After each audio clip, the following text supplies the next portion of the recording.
Një burr nga Kosova dyshohet se ka mbytur gruan e tij dhe më pas edhe veten me 10 tetor në Gjermani në qytetin e Zjegenit. Fillimisht punonjësit e një kompanije kishin gjetur një kolegë 39 vjeçar të vdekur në një depo.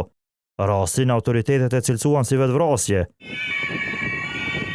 Vetëm disa orë më vonë, hetuesit shkuan në një apartament ku gjetën trupin e pajisë të një 40 vjeçare që u kuptua se ishte gruaja e burrit që u raportua i vdekur në kompani.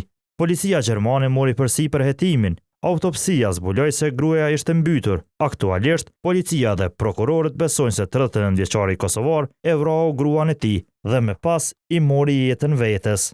Për ngjarjen ka raportuar e përditshmja gjermane Zeichner Zeitung, e cila nuk dha detaje për origjinën e çiftit. Megjithatë, ishin mediat kosovare që zbuluan këtë informacion përmes lexuesve të pranishëm në zonën e Zjegenit. Shënjestër.net